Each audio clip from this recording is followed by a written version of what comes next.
सध्या अनुदानाचे पैसे मिळण्याची शाश्वती नाही, कारण लाडकी बहीण योजनेवर पैसा द्यावा लागतोय।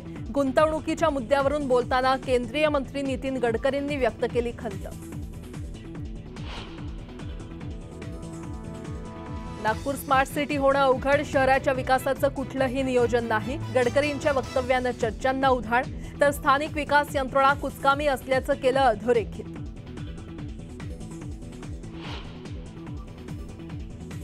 विधानसभा निवडणुकीच्या पार्श्वभूमीवर ठाकरे गट ॲक्शन मोडवर। उद्धव ठाकरेंची आज मातोश्रीवर बैठक। ठाणे, पालघर आणि कल्याण मतदारसंघांचा घेणारा आढावा।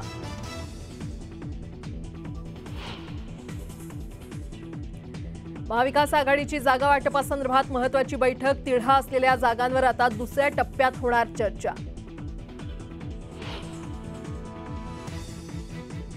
राज्य मंत्रिमंडळाच्या बैठकीनंतर मराठा उपसमितीची बैठक होण्याची शक्यता। मराठा आरक्षण मुद्द्यावर चर्चेची शक्यता।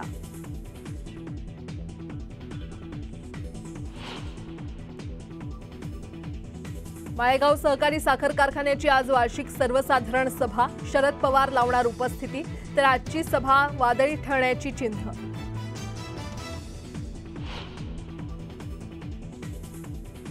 विविध मागण्यांसाठी राज्यातील अंगणवाडी सेविका आक्रमक। आज सरकारकडून अध्यादेश न निघाल्यास उद्यापासून राज्यभर चक्काजामचा इशारा।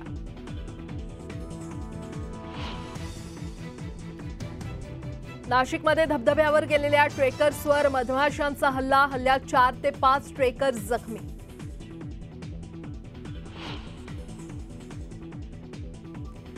आणि पश्चिम रेल्वेवर रात्री 12:30 ते मंगळवारी पहाटे 4:30 वाजेपर्यंत मेगा ब्लॉक। 6व्या मार्गिकेचं काम केलं जाणार।